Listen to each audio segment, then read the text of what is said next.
Hi hello everyone, welcome back to Salam learning. അവീവസ് ആണ്. So നമ്മൾ 1ാം ക്ലാസ്സിലെ മക്കളുടെ ഇംഗ്ലീഷിലെ ഫസ്റ്റ് ചാപ്റ്റർ ഓർമ്മയുണ്ടോ? ഹോങ് ഹോങ് ടൂത്ത് ടൂത്ത് എന്ന് പറയുന്ന ചാപ്റ്റർ ആയിരുന്നു അല്ലേ? സോ ആ ചാപ്റ്ററിനെ ബേസ് ചെയ്തിട്ട് കുറച്ച് ക്വസ്റ്റ്യൻസ് ആണ് മിസ് ചോദിക്കാൻ പോകുന്നത്. അതിൽ എത്ര എണ്ണം കറക്റ്റ് ആയിട്ട് ആൻസർ ചെയ്യാൻ പറ്റിയെന്ന് താഴെ നമ്മുടെ കമന്റ് ബോക്സിൽ പറയണേ. സോ ഫസ്റ്റ് ചോദ്യം ഇതാണ്, what does the blue bus say?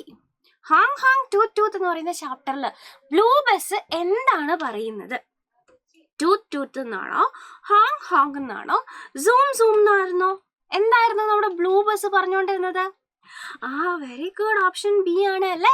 Hong Hong എന്നാണ് ബ്ലൂ ബസ് പറഞ്ഞുകൊണ്ടിരുന്നത്. അടുത്ത ചോദ്യം നമുക്ക് നോക്കാം. ആൻസർ ഹോങ് ഹോങ് ആണ് അല്ലെ. Next question, what colour is a small car in the story? ഈ കഥയില് ആ കുഞ്ഞൻ കാർ ഉണ്ടായിരുന്നല്ലോ, ആ കാറിന്റെ നിറം എന്തായിരുന്നു മക്കളെ? ഓപ്ഷനിലെ yellow, green, blue, red. Okay, yellow, green, blue, red. ഏതാണ്? യെസ്, ഓപ്ഷൻ ഡി റെഡ് ആണ് കേട്ടോ. Would colour is a small car in the story, red ആണ്.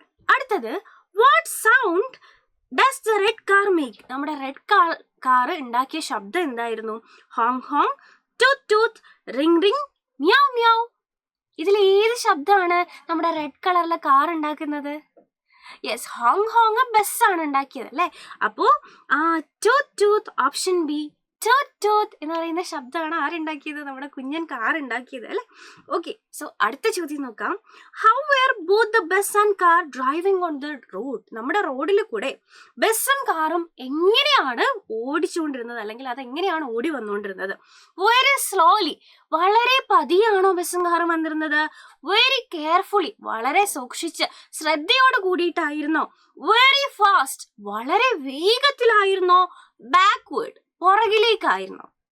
എങ്ങനെയാണ് how were both the bus and car driving on the road? റോഡിൽ കൂടെ ബസ്സും കാറും എങ്ങനെയാണ് ഡ്രൈവ് ചെയ്തുകൊണ്ടിരുന്നത്? എ ആണോ, ബി ആണോ, സി ആണോ, ഡി ആണോ ഇതിന്റെ ആൻസർ എന്ന് നിങ്ങൾ കമന്റ് ബോക്സിൽ അറിയുന്നവർ കമന്റ് ചെയ്യണം കേട്ടോ. ആൻഡ് ഈ വീഡിയോ യൂസ്ഫുൾ ആയിട്ടുണ്ടെന്നുണ്ടെങ്കിൽ തീർച്ചയായിട്ടും ഫ്രണ്ട്സിന് അയച്ചു കൊടുക്കുക. ഇതുപോലെയുള്ള വീഡിയോസിനായിട്ട് നമ്മുടെ ചാനൽ ഒന്ന് സബ്സ്ക്രൈബ് ചെയ്ത് വെക്കുക.